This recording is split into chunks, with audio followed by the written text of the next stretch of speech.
Prosiga usted, indicó el eminente médico, sin dejar de balancear una pierna ni quitarle ojo a aquel hombre que tenía ante su mesa, y el cual deseaba informarse si, desde el punto de vista cínico, existía alguna probabilidad de salvarse de la horca por el feo y sucio delito de haberse devorado impunemente a un rollizo niño de pecho.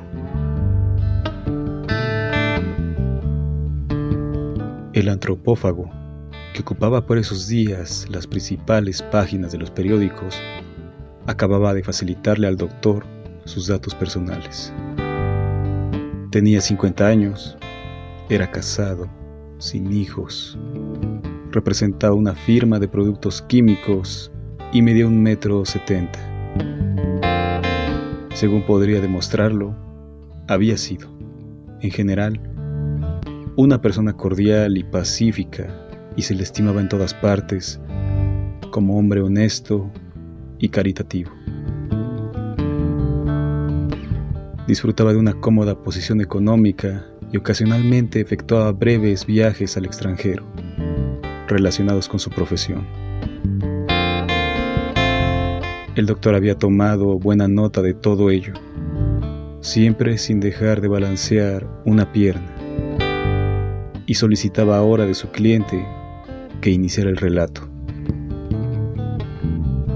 Ni uno ni otro parecían alterados en lo más mínimo, sino más bien interesados en lo que cada cual hacía o hablaba, como si la cuestión se circunscribiese simplemente a comprobar si les aguardaban o no las mismas flores, los mismos platos, o bien si coincidían ambos en sus apreciaciones sociales y políticas. Como la pausa se prolongara más de lo debido, el doctor repitió con gesto amable: prosiga.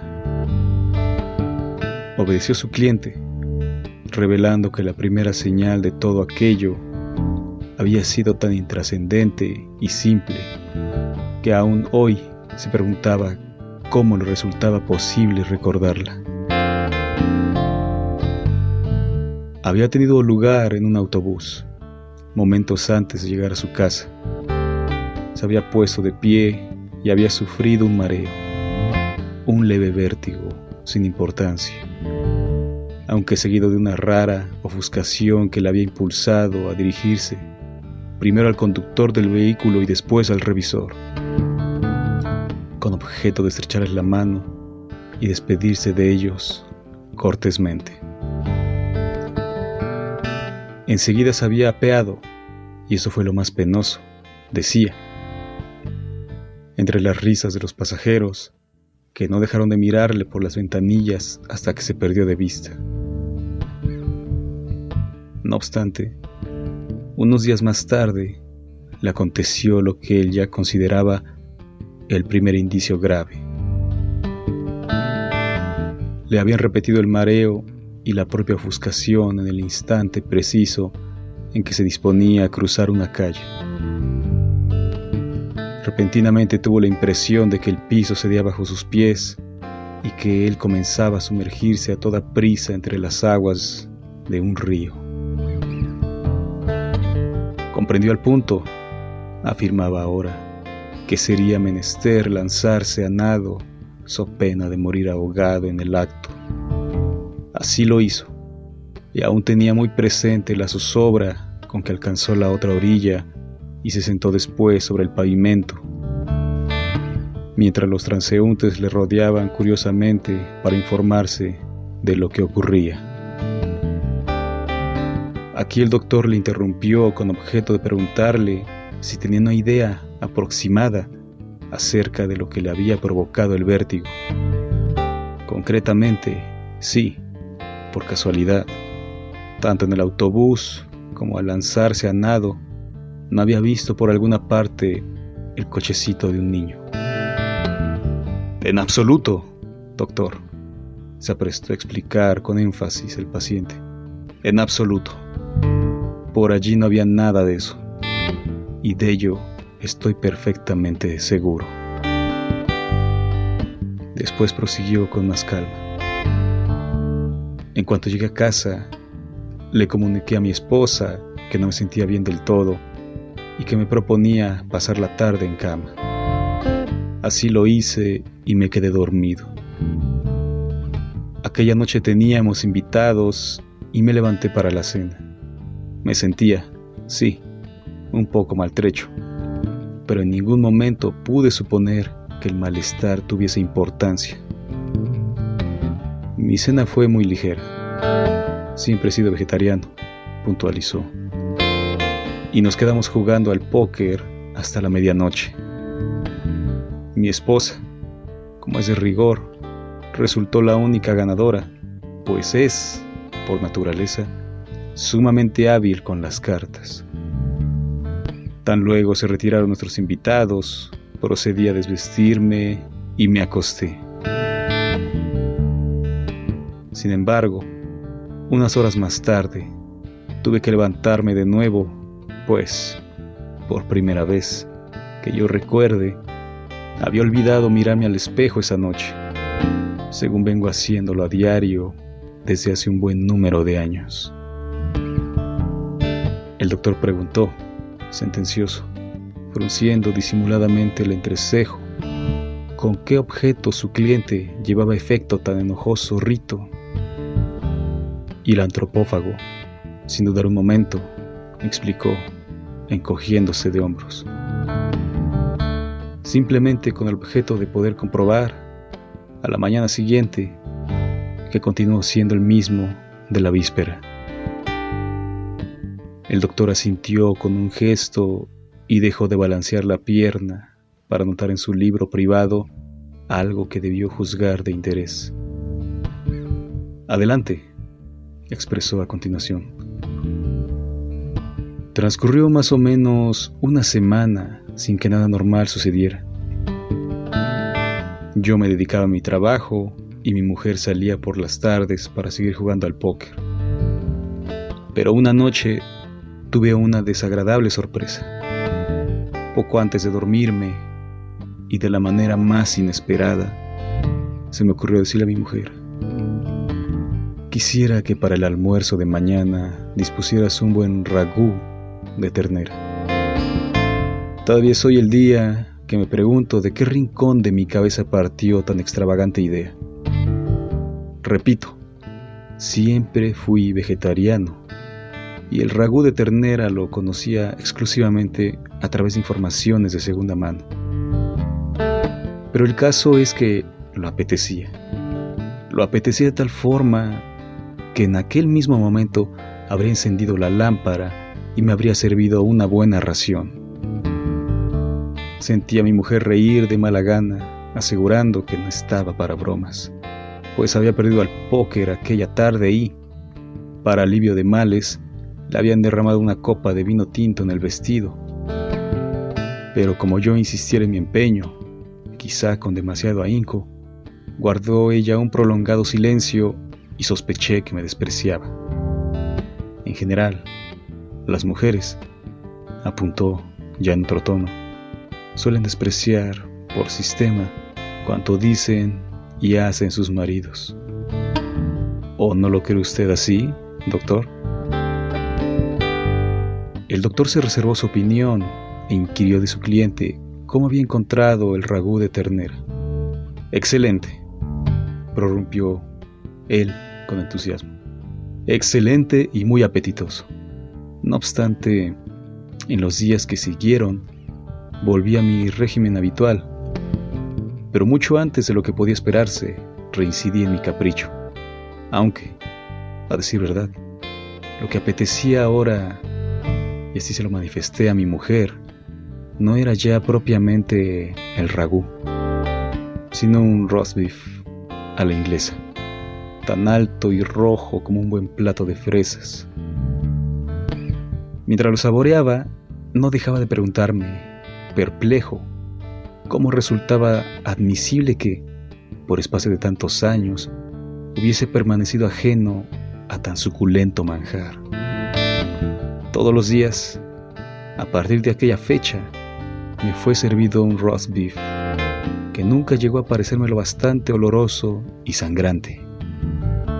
En la mesa, mi mujer solía mirarme con el rabillo del ojo y no cesaba de aconsejarme: procura moderar tus nervios y no te precipites de ese modo, pues en realidad no tenemos ninguna prisa.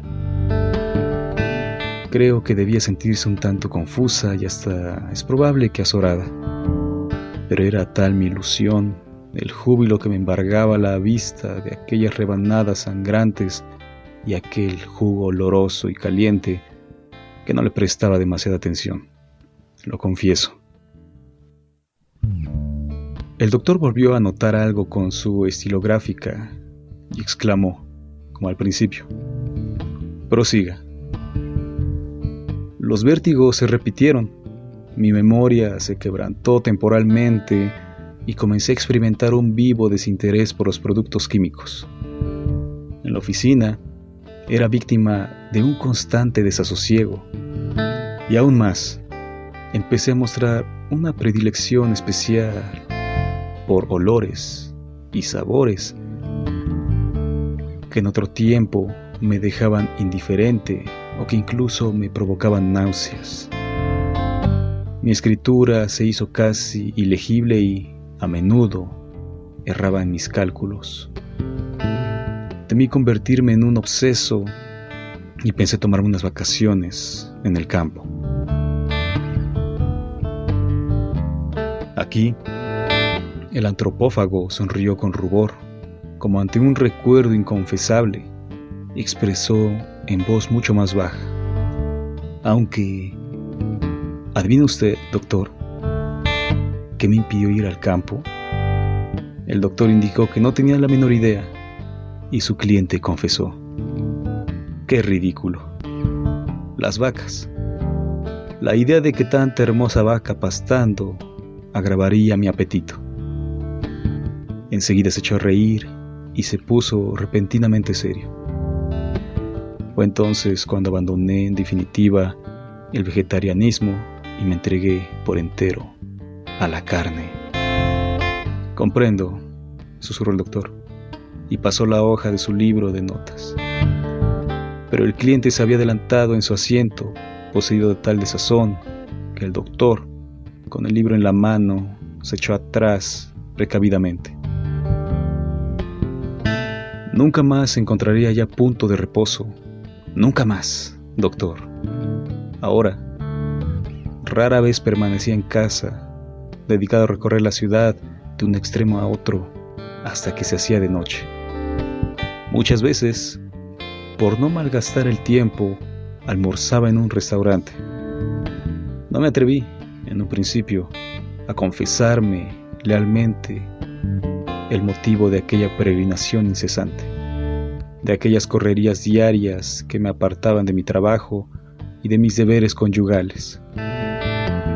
Caminaba sin descanso, casi con furor, bañado de sudor el cuerpo y aparentemente sin objeto, pero una y otra vez me sorprendía, jadeante, a la puerta de alguna carnicería, empujado y vilipendiado por las amas de casa que salían atropelladamente con sus preciados cargamentos. Llegaron a temblarme de emoción las piernas frente a las vitrinas de embutidos, con aquellas carnes amoratadas y tersas que colgaban en desafiantes manojos. Cada día hacía un nuevo descubrimiento y me encontraba un buen motivo para pasar en vela las noches. Tras un instante de duda, añadió: no sé si deba decirlo, pero en más de una ocasión, con un salchichón bajo el brazo, como un delincuente, escapaba a toda prisa hasta el parque y, a salvo de cualquier mirada indiscreta, me sentaba en el rincón más apartado, desenvolvía mi tesoro y lo saboreaba a mis anchas. Pero rara vez conseguía terminarlo, pues, de improviso, el recuerdo de otra pieza aún más suculenta me helaba la sangre en las venas, y entonces abandonaba allí el salchichón sobre el césped y corrí a escape en busca de aquel establecimiento que yo recordaba ahora y que, a menudo, se hallaba situado al otro extremo de la ciudad. Mis digestiones se hicieron difíciles y comencé a soñar por las noches. A soñar como usted no tiene idea, doctor. El doctor consultó su reloj y dijo: muy comprensible. Después se relamió disimuladamente. Podría enumerarle mis sueños, aunque es probable que no terminásemos nunca. Sin embargo, recuerdo uno muy especial que quizás nos aclare algo. Entraba yo, una tarde, al dentista y me sentaba en el sillón, pidiéndole con toda urgencia que me afilara los dientes. El dentista, que era un hombre fornido, rompía a reír a carcajadas, pero accedía a mis deseos y, provisto de una enorme lima, iniciaba su trabajo. A medida que pasaba y repasaba la lima y yo iba advirtiendo las puntas aceradas de mis dientes, una alegría incontenible fue invadiéndome al entrever que, a partir de aquel momento, tendría el mundo en mis manos. Ya de regreso en casa, mi mujer me abría la puerta y yo le enseñaba los dientes.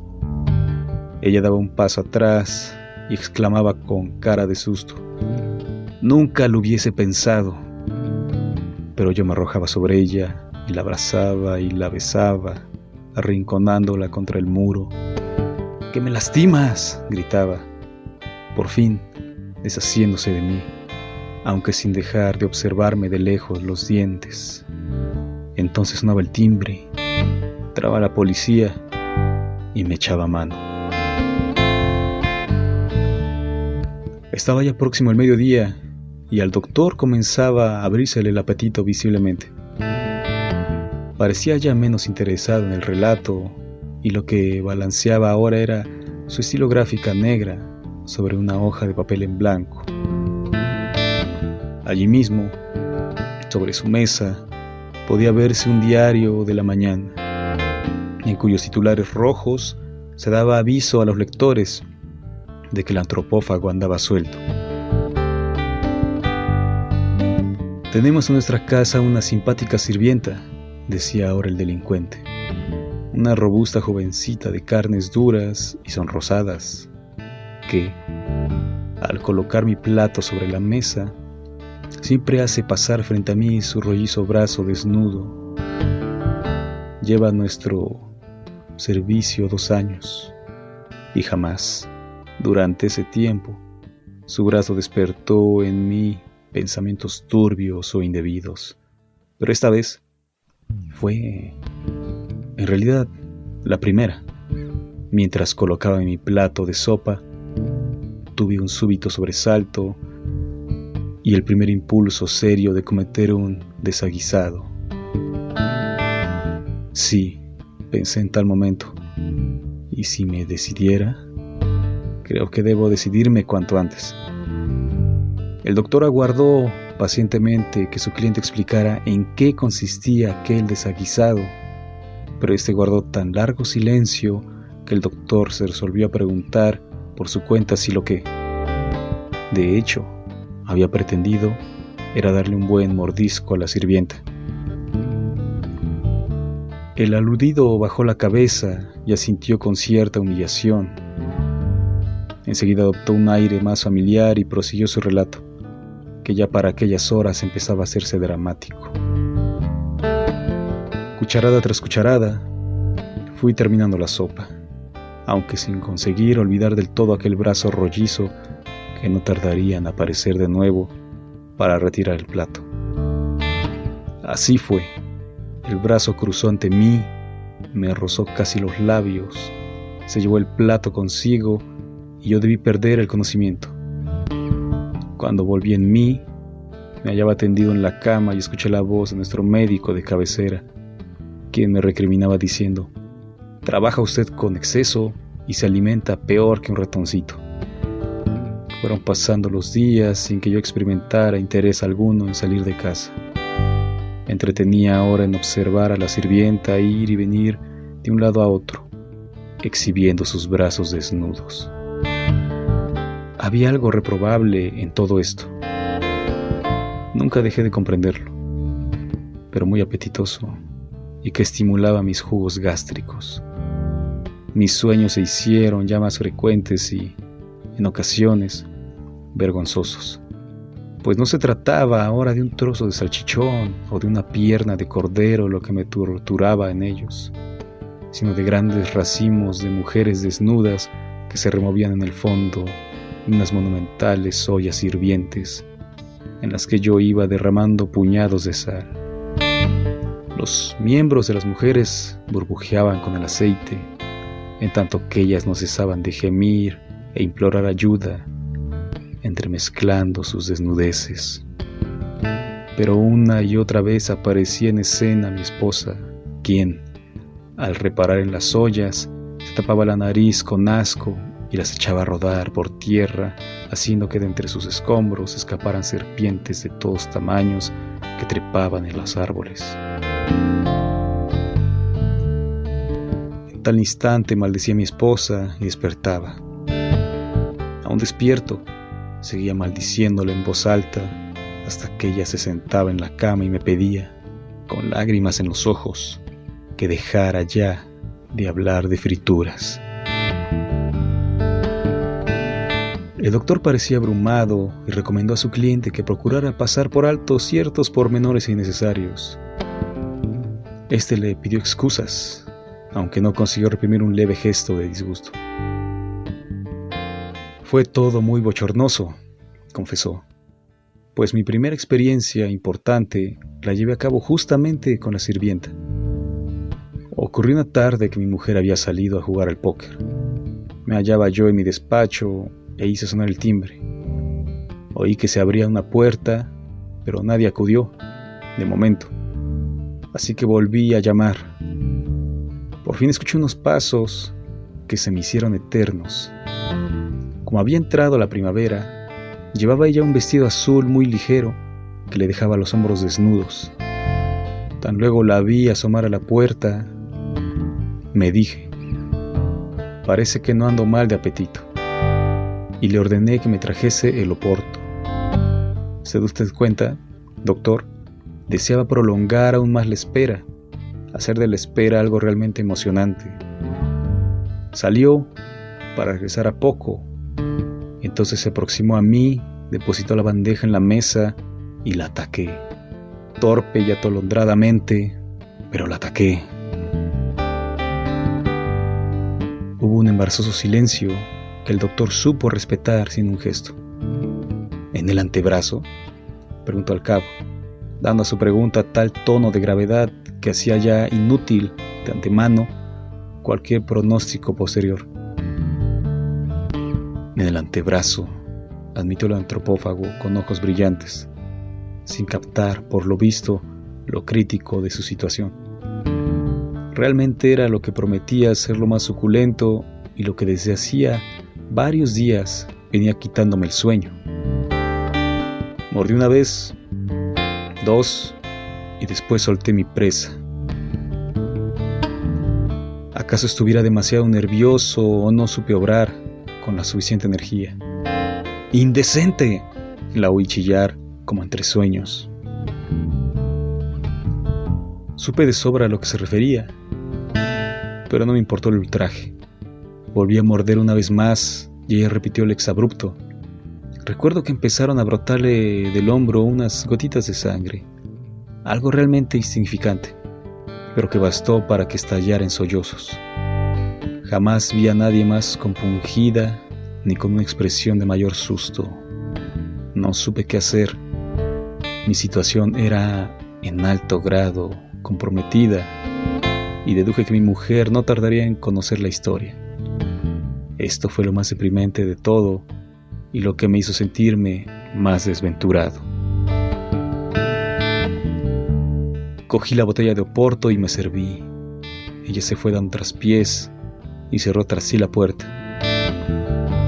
Aquí el doctor interrumpió a su cliente para informarse si, por esas fechas, La señora esposa del paciente sospechaba de algún modo que él era ya un caníbal. «Oh, no», protestó repetidas veces. Ella continuó aferrada a sus viejas teorías sobre el adulterio. De ahí que, al enterarse de lo ocurrido, tomara las cosas en mal sentido y me amenazara con solicitar el divorcio. Nunca tomé en serio la amenaza, es claro, limitándome, por el contrario, a disuadirla de sus propósitos. «Perdón», intervino el doctor, con el índice en alto. «La sirvienta fue despedida». «Y de común acuerdo», afirmó el otro. «Ahora mi mujer y yo estábamos en los mejores términos.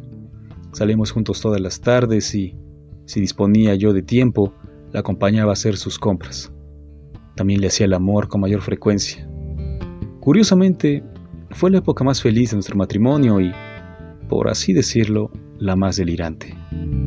A menudo ensayaba yo pequeños mordiscos con ella, enteramente inofensivos, pero que la hacían reír e ilusionarse y revolverse inquieta entre mis brazos. Si he de serle franco, doctor, mi mujer no acertó ya a prescindir, en lo sucesivo, de esta clase de expansiones, sin importarle que, a la mañana siguiente, mostrara los brazos y el cuello cubiertos de cardenales. Era visto que estaba loca de amor, con sus nuevos vestidos de verano y aquellos negros cardenales que me hacían pasar ante sus amigas por un hombre nuevo y apasionado. He de decir, a propósito, que desde entonces puso el mayor esmero en la selección de los menús caseros, pensando, estuve seguro, que el nuevo régimen de alimentación había obrado el milagro. Devorábamos juntos grandes raciones de carne y no parecía preocuparle ya gran cosa que yo la comiese, yo de un modo u otro. Todo debía encontrarlo encantador e ingenioso, y creo firmemente que por ese tiempo me adoró. Pero dentro de mi conciencia había nacido ya la convicción funesta de que tal estado de cosas no podía tener buen fin. Esto es, que admití, ya sin reservas, que, simple y sencillamente, era yo un antropófago. Hubo otro largo silencio y tanto el doctor como el paciente evitaron mirarse. Se oyó a lo lejos el silbato de una fábrica y las voces de unos niños que jugaban en un patio vecino. Con voz mucho más grave el doctor inquirió de su cliente cuáles eran, en verdad, sus intenciones con respecto a su esposa y si ella, por unas razones u otras, llegó a sospechar que pretendía comérsela. El paciente sonrió con desgano para explicar a continuación que, aunque sonara impropio el decirlo, su mujer constituía, en efecto, un manjar de primer orden, pese a lo cual sus intenciones no habían sido, en ningún caso, las que el médico suponía. Aunque de haberlo sido, puntualizó, la poca perspicacia de que era dueña le habría impedido hacerse cargo de tamaña sutileza. Por sexta vez en la mañana, el doctor exclamó, balanceando la misma pierna: «Prosiga». Prosiguió. Fue el comienzo de la catástrofe, y ya no tuve el menor empacho en mostrarme desvergonzado. No me importó más el prójimo ni, por supuesto, mi esposa. Suspendí mis sesiones de amor y dejé de admirar sus vestidos. Ella reanudó sus partidas de póker y yo pasaba las tardes en casa entregado a mis maquinaciones. Comencé a interesarme seriamente por la carne cruda y, tan luego me hallaba solo, me dirigí a la cocina, abría de par en par la nevera y me administraba lo que se dice un gran banquete. Pero aún habría de ser esta otra etapa pasajera, pues pronto las reses me dejaron indiferente y tuve que recurrir a los parques. ¿A los parques?, repitió el doctor inclinando la cabeza como si se hubiera quedado sordo de improviso. Justamente, doctor. Fue algo detestable. Sentado en una banca o fingiendo descansar sobre el césped, miraba pasar a los niños, a las niñeras, a los vendedores de helados. Algo encantador y atrevido, positivamente irresistible. Y así como en otro tiempo solía pasarme las horas muertas frente a las vitrinas de las carnicerías, ocupaba hoy mi puesto en el parque, cubierto de sudor el cuerpo, en mitad de aquella algarabía incesante que me provocaba un delicioso cosquilleo en el estómago. No sé si usted me entienda, doctor, explicó en un tono más íntimo, pero, dadas las circunstancias, todo aquello que me rodeaba ahora venía a ser, para mí, como un despliegue de mesas óptimamente servidas de las que se desprendía un subyugante olor. Aspirando este apetitoso aroma, organizaba caprichosamente mis menús y, mientras almorzaba después en mi casa, recorría hasta en su menor detalle esos menús, sin permitir que me hablara nadie. Tal vez, sin sospecharlo, me había convertido en un maniático. Y un día me decidí, o para ser más justo, me dejé arrastrar por la fatalidad.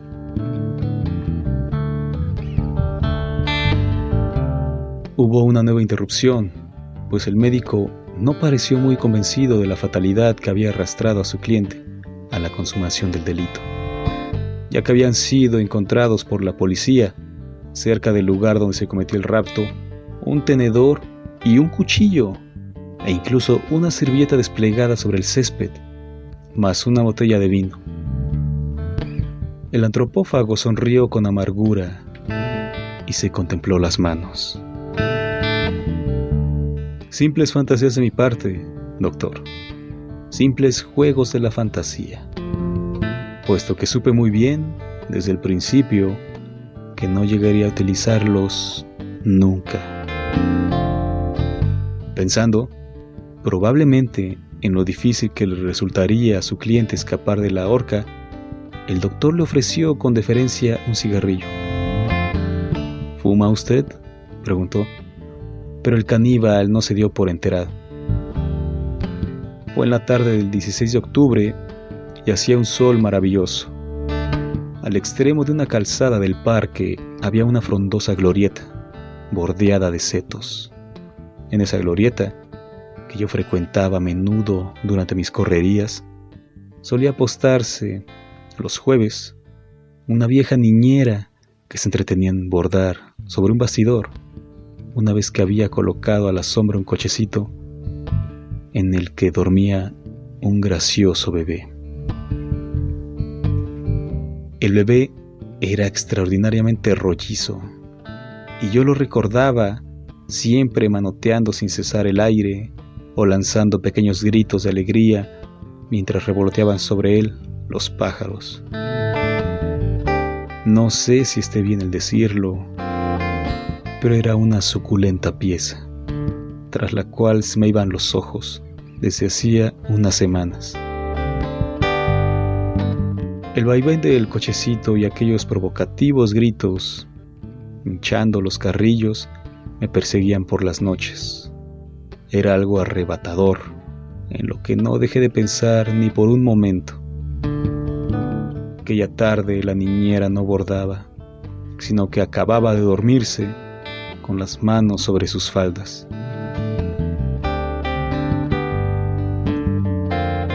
El bebé parecía también dormido, y deduje que todo estaba a punto. Después, todo fue muy simple. Extendí los brazos, cogí al bebé y eché a correr por entre los árboles. No hubo el menor contratiempo, ni se produjo ruido alguno que lograse despertar a la niñera. Al final de la calzada aminoré el paso, procurando conducirme como si nada. Llevaba al bebé contra mi pecho, y la gente no dejó de mirarme, pero no había nada de excepcional en ello, supongo, y todo el mundo siguió su camino. Unos minutos más tarde, subí a mi coche y lo puse en marcha. Al llegar a este punto de su relato, el antropófago se llevó el puño a la frente para enjugarse el sudor, en tanto que el doctor había apoyado los codos sobre la mesa y lo observaba con suma atención, como a través del ojo de una cerradura.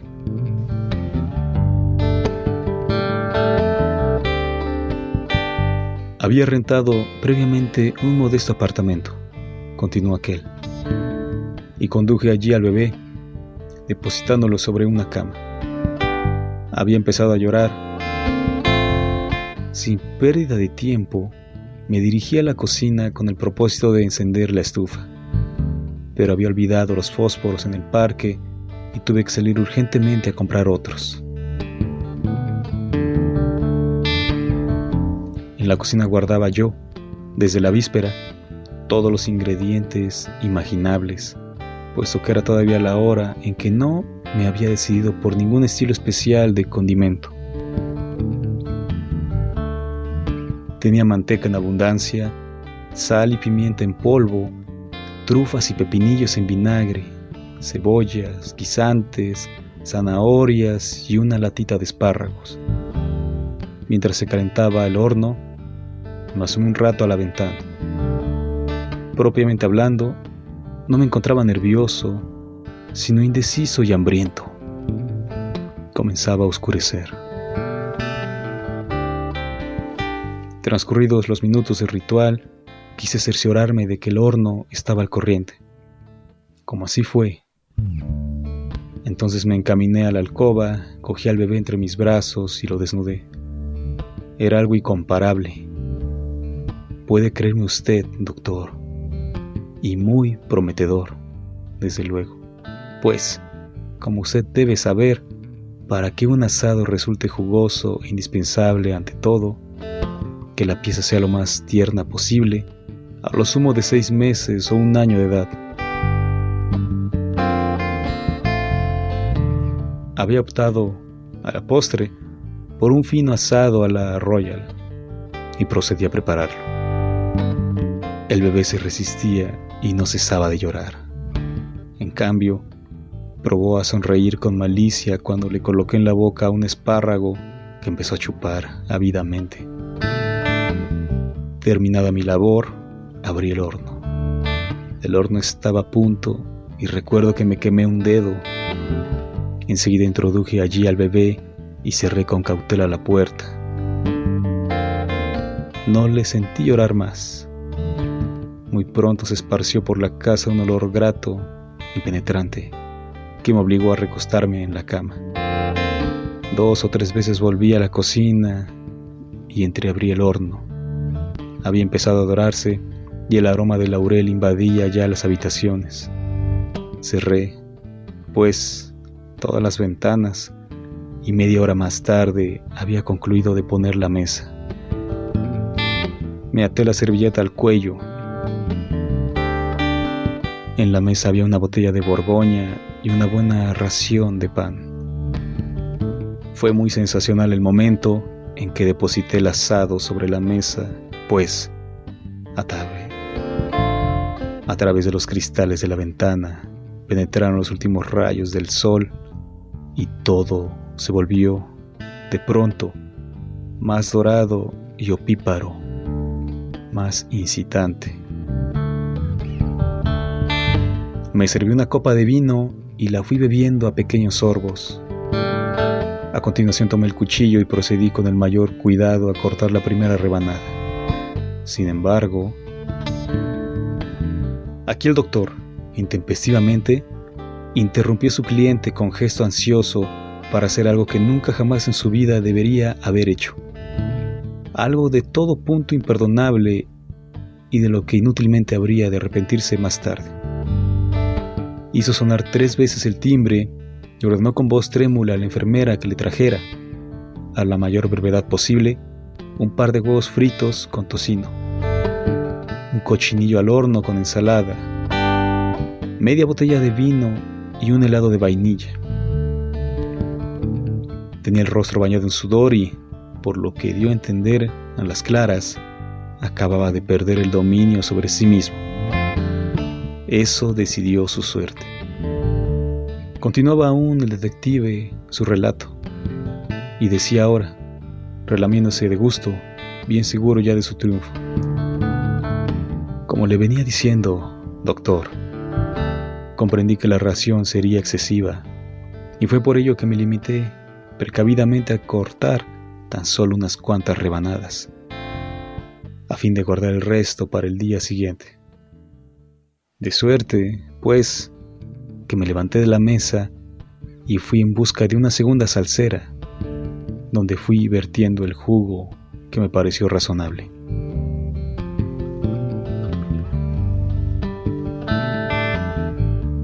El doctor había vuelto a recuperar, en parte, la calma y balanceaba de nuevo la pierna, sosteniendo en alto su estilográfica o jugando artificiosamente con ella. Era obvio que se esforzaba ahora por borrar cualquier mala impresión que hubiera podido causarle al cliente con su intemperancia. Y, aunque procuró endulzar la voz y la mirada, notábasele un tanto receloso, como sin saber muy bien a qué atenerse, pero sin sospechar, en ningún caso, lo que se le venía encima. Había echado el cuerpo atrás con desenfado y hasta probó a sonreír en algún momento, mas al reparar en que su interlocutor daba vueltas sin cesar a un botón de su chaleco, volvió a dar pruebas de una gran insensatez y le ordenó de muy mal modo que suspendiera aquel estúpido juego y prestase mayor atención a lo que decía. Obedeció el detective, sumiso, cuando al cabo de un cuarto de hora se abrió sin previo aviso la puerta y apareció en ella un policía portando una bandeja con los huevos fritos con tocino y media botella de vino. Tal vez el cochinillo no estuviera aún en su punto. El doctor se puso en pie, blanco como un cadáver, y esbozó una deplorable sonrisa de hiena, pero no intentó resistirse. Incluso, sin soltar la estilográfica, ofreció sus manos al policía para que lo esposara adecuadamente. Tenía cierta expresión canina en los ojos y mostraba, ya sin ningún disimulo, sus dientes minuciosamente afilados. El policía le cedió el paso y desaparecieron juntos. Cumplida su brillante tarea, el detective procuró sonreír también, llevándose con cansancio el pañuelo a la frente. Enseguida acercó la bandeja y olfateó los huevos fritos. El tocino parecía de primer orden, así que, despojándose de su chaqueta, ocupó el sillón del médico, hizo a un lado el periódico y partió por la mitad un huevo, cuya yema se derramó ostentosamente, inundando el plato. Pese a todo, había una vaga melancolía en sus ojos y como un íntimo sentimiento de culpa en su conciencia. Su cargo no debió parecerle muy honroso en aquel momento. Sin embargo, mojó un trozo de pan en la yema y se repitió para sus adentros: excelente, excelente. Y siguió comiendo. En un triste amanecer de diciembre, cuando todavía brillaban en el cielo las últimas estrellas, el antropófago subió la horca. Unos minutos más tarde, apareció el sol en el horizonte y todo el mundo en la ciudad se encaminó a su trabajo.